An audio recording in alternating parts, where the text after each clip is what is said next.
invited to go go-karting here at Cartex in Grove, but today's going to be a bit special because not only are we raising money for Macmillan Cancer Research Fund, but also I'm racing against the likes of Vicky Butler-Henderson, Jeremy Clarkson and also Tiffany Dell. Well, I'm going to go and get kitted up, so I'll see you later.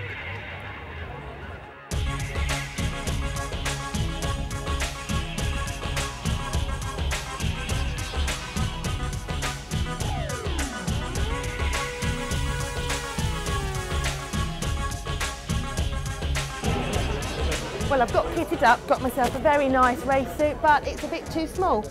I did look for large on the label, but I don't think large is what I got, and I think racing drivers are itty-bitty people. Well, I've seen Tiff, and I'm not that impressed. I think I can have him any day, no trouble at all. So, watch this space. So, Lucinda, can you tell us more about the event and how it started? Yeah, it started 4 years ago when Jeremy and Francie decided that they wanted to support Macmillan Cancer Relief. The reason being that Francie's sister was nursed by one of our nurses, and the difference that that made to them was incredible, and they felt that they really wanted to give some of their time and energy into raising money for the charity. So as I say, 4 years ago we started this event, and to date we've raised nearly £90,000. So, you know, as a charity, we're just thrilled because without the support of people like them, we'd never be able to put on this type of event. We'd never get the type of celebrities that we do who endorse it and come along and race, and in some cases make complete idiots of themselves. So, you know, it has been fantastic, and their support has been amazing. So you're looking forward to today. What else have you got going on? You've got raffles and all. Yeah, we've got a raffle, and we've got a fantastic auction. We've got some amazing prizes tonight. Will Carling's given his boots that he wore when he was captain, and the team that won the gold medal at the Olympics, the Coxless 4, we've got a shirt signed by them. We've got some Formula One overalls and a variety of different things, and that's actually obviously where a lot of our money comes. But we've got a lot of other things happening. We've got masseurs who, because they get a bit competitive in there, those boys. Actually, I saw one of the masseurs in there before, and they used to do gladiators as well. So. Oh, they did, that's right, you're absolutely right, Mike. Well, you can imagine that they get a bit stressful in there. So what we try and do is we try and give them some other things that are quite fun happening during the day. Yeah. And we've got a Formula One simulator, a car for people to race, and you know, a variety of different things. Danger-free. I hope so. I hope the whole thing's danger-free. What other celebrities have you got here today? Who have we got? Well, we've got most of the Top Gear team. So we've got Jeremy Clarkson, obviously. We've got Tiffany Dell, Vicky Butler-Henderson, Jason Barley. We've got Will Carling, Steve Curtis, the powerboat racer, Perry McCarthy, and Nick Mason and Annika Rice. So, and in fact, many of them have been here before, and for some reason they come back again. It must be a good day then. I think it is quite fun, and I think the great thing is that they're off duty. Yes. And we try and make sure that that's the case for them, that they really can relax and have some fun. Well, we've had the briefing and we've had the practice run, but I'm a bit concerned because everyone keeps going on about how little people and light people make really good karters. Now, I'm on the heavy side, nothing to do with eating a lot, it's just the way I was born. And Clarkson's pretty much the same, so if I don't get good times, at least I know I can give Jeremy a good run for his money.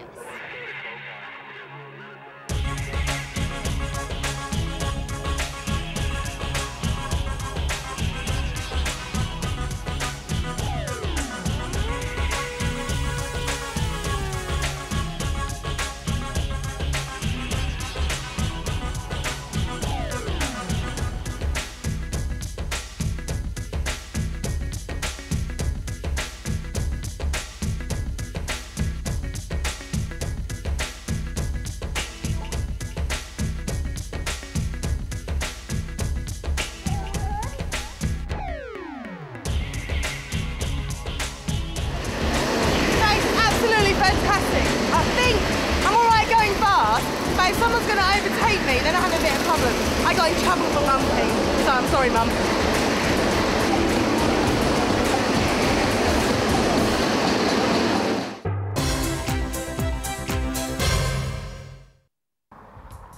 Well, you may not know this, but I recently passed my bike test. Yay! But this is Car Crazy Rio, so we can't talk about bikes, but what we can talk about are these amazing cars here. They've got bike engines in. How fantastic is that? And Holly's going to tell us all about them. So what's this car first of all? This one's got a Suzuki Hayabusa 1300 engine in it, and this one's got a Blackbird engine, the Honda 1100 in it. Extremely quick and extremely good fun. ideal for track days and legal, fast road. Road legal. Now, how much do they cost? Because I just have to get straight to that because it's amazed me. Well, this one here is £16,999. 16 grand? Yes, and this one here is £21,999, and that's on the road, ready to go. It's very high spec. This one's got front and rear anti-roll bars on it, so it's stiff suspension, go around corners a lot quicker than a normal car. So it's road legal. You can get them for 20 grand or less. It will do the same performance as a Ferrari and a Porsche? It will do, yes. Yes, and time again, it has been noted that on our track days and things like that, we are passing the Ferraris and Porsches. Don't waste your money on Ferraris and Porsches, get one of these, makes more sense. So you've actually driven these in races as well, have you? No, I haven't myself. My brother has, Richard, he races one of the works cars. And we've got two drivers and they're both winning each race that they're doing, first and second guaranteed. And we've also got a customer, a privateer, who's racing, who does, he's got a 900cc one and he's coming third all the time. Fantastic. What's the top speed you get out there? It's about 140 miles an hour. It's not particularly quick, but in this day and age, people are wanting acceleration more than your top speeds we're finding. With all the speed cameras. Fantastic. So, if you, in terms of driving them on the road, they're perfectly safe. They're road legal, like you said. They're safe as in a regular car. Yes. So presumably you've got lots of ex-bikers that have had. We have a lot of ex-bikers coming through the door with limps, pins, and. Or nervous first-time bikers. You might want to maybe try off with a. Who's been put off by an accident on the road, or friends had an accident and they want four wheels, but still get the performance, which crash helmet. Exactly. And I presume you can get a roof as well. We can do roof. Yes, we can. No problems at all. Weatherproof as well. I think the next. How cool is that? I'm off to get one. I'm going to sign up. The next thing is for you to have a go.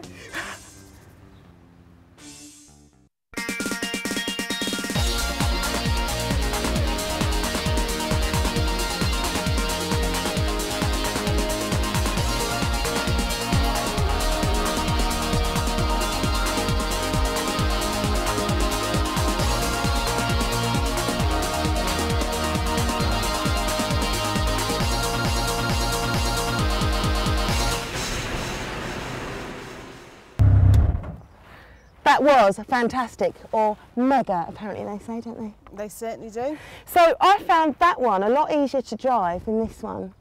This one's got a lot more power than that one, and also the clutch is slightly different on this one. You just get a bit of getting used to, but once you get used to it, it is fine. Because I didn't do too well, did I, in starting off? Unfortunately not, but you only had, you didn't have very much long in the car, did you? No, not bad for, first couple of goes, but I really enjoyed that one. What's the difference in speed and performance? This one's a lot, it's got more brake horsepower and it's got more acceleration to it as well. Right. Obviously this is a 1300 compared to an 1100 Blackbird engine. So those of you that are considering buying one of these cars, that's interesting to bear in mind, because I would personally choose that one because this one is so powerful. I found it a bit scary, to be honest. Until I had a couple of lessons. Most customers use them for track days where you can trailer it to the track, even though it's road legal. Yeah. And then tear arse around Brands Hatch. Because you've only just got to touch the pedal in here and it just shoots off. Oh man, it's mega!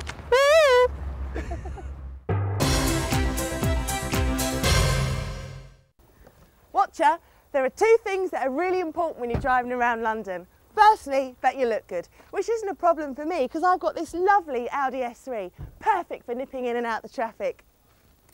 Secondly, your tunes. But what if your tunes don't quite cut it? I'll tell you what you do, you follow me.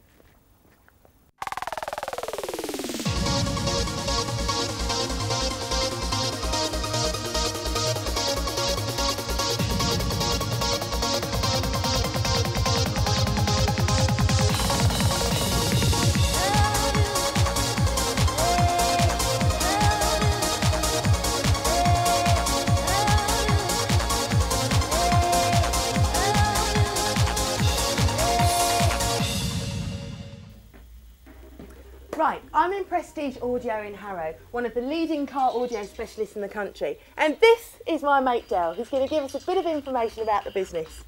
Right, well, Prestige Audio was set up over 12 years ago by two guys who pretty much did it as a hobby at the time. Prior to that, they won all sorts of awards throughout the years, winning European finals, etc., going abroad, taking their vehicles with crazy installs that pretty much did as a hobby.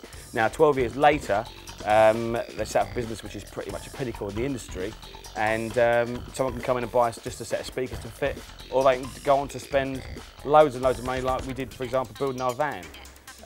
For example, the van's got 20 amplifiers, 22 kilowatts of power, 32 subwoofers. It weighs 2 tonnes. It's an escort van, by the way. £6.5 grand paint job, painted by the Batman car. Really? The guy that painted the Batman car, yeah. And it's a mad vehicle, but and it does what it's meant to do, which is very loud. And sound good and cool.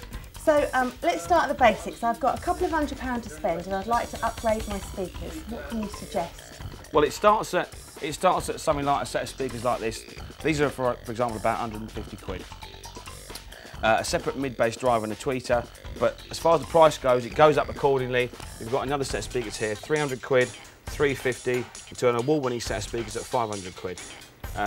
All look pretty similar, yes, but made of different materials. Some are more sensitive than others, and some do sound a lot better than the others, otherwise they'd never sell them. Yeah. Yes, so you might have a point there. So are they quite difficult to fit? No, easy. We'll come through and I'll show you how we get on with it. So we've come through this car, and you've replaced the sound system that was already in there, but I can't see where you've put it. Right, this is because these speakers were put in the standard allocations, which means the old ones were taken out, the new ones were put in behind the existing panel. So they look... So you've made no extra holes anywhere? No. And everything's kind of hidden away? You can't... Well, we have made holes, but in the front you can't, so we haven't made any extra holes at all. So it looks standard, right, completely. And how long did it take you to replace these speakers and make it the front speakers you can change in about half an hour. Really? It's not a big task at all. It's when you get into the bit more intricate things that it takes longer. Right. And would you have to come to a specialist like yourself to replace the speakers in the front? Ideally, it's because even though it's in a factory allocation, a lot of it is down to the way it's installed. Right. Yeah. You can get a £500 set of speakers, and if they're not installed correctly, they'll sound useless. Not so good. No. And how much money has this person spent on? This person spent £4,500. £4.5 grand. But it sounds good. Oh yeah. So Del, what other modifications have you done to this car? Well, apart from the front end, which we've already talked about, behind this armrest here, we've put in 2 subwoofers behind this panel. Obviously it looks standard, first of all, but reviewing the panel, those 2 subwoofers built in the boot. So does that take away from the space that you've got available in the boot for all your gym kit? No, it's a minimal space lost in the boot. That's the skill of it. If you can get a really good bass system in the boot and lose minimal space, that's what everyone wants to achieve. Okay. And because it's right by the back seat, is it going to make the back go... Yeah, it can do. Yeah. This guy doesn't particularly want it to do that, but he's got so much power in the car, he can do it easily. Fantastic. It looks amazing. So Del, it's just occurred to me that if I've just spent £4.5 grand on a new sound system, would it add any value to the car itself? Well, it's quite a personal thing, and what you would normally find is it wouldn't add a great deal of value to the car. Right. But the idea is that if you buy really good kit, you can take it out of the car when you finish with the car, sell the vehicle, and reinstall it in your next car. Oh, okay. So it's an investment. Right, I see. For example, a look at this here. This guy spent quite a bit of money on his kit. Well, he spent £4,500 in all. He got 2 amplifiers there as well. You see? I'm really surprised it's so hidden, actually. Well, this guy wanted it hidden from a security point of view. If someone comes to open his boot, it doesn't look as though anything's there. Yeah, brilliant. So it is an investment because you can buy a car, put all this sound system in, and then when you sell it, take it out, put it in another car. Absolutely. And upgrade it as you're going along, presumably. Absolutely right. So we've been in the M5 and I've listened to the sounds and it does sound better, but to be honest, mate, I haven't understood a word you've said. Okay. Well, come with me and I'll tell you a bit more about it. Okay. Right. This is the head unit. This is in your dashboard, okay? Right. That basically you put your CD in, your radio, etc. Okay. Now from there, that comes down to an equaliser, okay, which finely tunes the system, but I'll come to that in a minute. Amplifier, okay. This amplifier runs your front speakers. This amplifier runs your subwoofers in your boot, okay? Basically, so it goes, this amplifier runs the high frequencies, this amplifier runs the low frequencies. And what's the difference between high frequency and low frequency? High frequency is your voice, My voice. Of course, absolutely. Your voice. And the very, very high end goes out of the tweeters. Okay. Yeah. The subwoofers, the bass, the chest shaking, jean shaking. Yeah. They sit in your boot. Okay. Okay. And the equaliser finely tunes the whole system to make it, in theory, sound perfect. So if I had a little bit of money and I wanted those speakers, I'd have to have that as well, or can I just... If you're going to spend money on a decent set of speakers, front or back, you really need a decent amplifier to run them as well. Otherwise it's pointless. One really goes with the other. And these little boxes here, what are they? These split the mids from the highs. Oh, okay. Simple? I understand that, yeah. Okay. So if you've got all this knowledge, you must have a pretty impressive car yourself. I'll save the best till last. So Dale, you said that you're going to save the best to last. What is so special about this car then? Right, well, we start off with the front. We've got a roll-out screen on the front, which is multi-user. It can play DVDs, it plays normal CDs, PlayStation, all sorts of things. We've got a DVD changer in the glove box. We've done custom pods in the front kickwells. What's a custom pod? Well, you know, like the M5 has a factory allocated speaker. Right. Yeah. We built pods that look standard, but they're on angles either side. Oh, okay. Yeah. So it helps the sound come into the car better. And then we've also got an equaliser and crossover electronic in the front dash here. Right. And in the boot, we've got two very large amplifiers and two very large subwoofers. We'll have a look at those in a minute, but I'm intrigued to see that you can play films on this. Films in the front and films in the headrests. And I've just heard the sound of the noise that it makes. It's unbelievable. And you can play PlayStation and everything as well. Everything. But presumably it's illegal to drive while you're watching a film. Absolutely. And playing the PlayStation. Passengers can watch in the back, but you have to drive and listen to unfortunately. So you've got screens in the headrest at the back, and is it touch screen as well? So your passengers at the back can choose what they want. They can choose what they want to watch, yeah. Can we have a look in the boot? Okay. Ah, now I recognise these. These are what you had in the shop. Absolutely. Similar. Yeah, no, these are the ones we had in the shop. They're only small, but they give a hell of a lot of output, but quality output. So and these amps. I know the technical term, you see, true professional on sound system. A natural. Yeah, two high quality amplifiers, high quality speaker system, so very loud. And you can still put things on top. Yeah, yeah. When we're not using this, we have a panel that goes over the top to make it normally used as a boot. So can you give us an idea of what it sounds like in relation to, I don't know, jumbo jet? Right, if you're just comparing it with the jumbo jet, then it'd be, if you was on a runway standing next to a jumbo jet just before takeoff, you'd be pretty much up with it there. That's pretty mad. I think my brother would love this car. So is it a bit of a babe magnet then? You better ask my missus that. I'll plead the fifth on that one. So whether you've got £200 or £20,000, you can still make a massive improvement to the sound system you've already got in your car. So if it's important to you to look good and have kicking tunes, get yourself kitted out. Del, next Thursday all right from a car? Sweet, mate.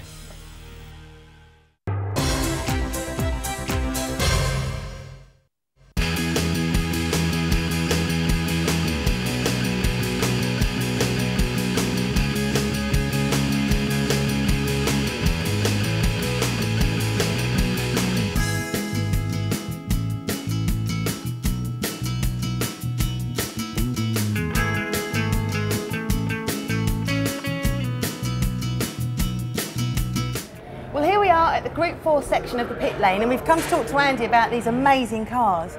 So tell me your involvement in this car. Well, we prepare the car on a week-to-week basis, really, depending on where it's going. There's a lot of races abroad, so we'll take the car out there or run them at this new fantastic venue. And how old is it? The car was built in '68. I think the last ones were built as late as '69, so it's fair history to it. Fantastic. Do you know any interesting stories about when it's been through? Or? Well, this car won the British Touring Car, effectively what was the British Touring Car Championship back then, so there's a fair bit of history with it. Right. How much would you say this car's worth now? If I won the lottery all of a sudden and wanted to buy it, how much would you say? I think probably they were worth a lot more a few years ago. Really? So they've actually dropped in value? They have with the various recessions or whatever, but they're working their way back again now. I think probably a good one would probably make. Put me on the spot now. £80,000. Just out of interest, in case I found some money, you know, from somewhere. 80,000. 80,000. And have you actually driven this yourself as No, well? I haven't driven this car. I've driven one before, but not this one. They're great, they're easy to drive. So Andy, I know racing car drivers are usually quite little, and I'm quite big. Is there any chance I can get in? Do you promise not to tell anybody? Oh, promise. What's that?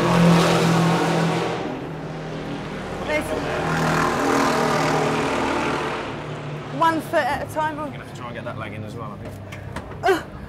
You managed. That's it. Snug. God, blimey. And they'll go over there. And that one round there. God, you're bigger than our driver. Don't touch anything or we'll be off down there. Did you say big? Fastest lap of the... Wait, when you're referring to a woman and she's quite large, big, large, they're not kind of good terms, sort of elegant and tall. You've got the footrest right on the far... Your left leg's on the footrest now. Just going to leave it move from side to side? Yeah. Just turn the key on. Right, now the far left switch is a fuel pump. Okay, now just press the throttle open very slightly. Then just turn the key to the right.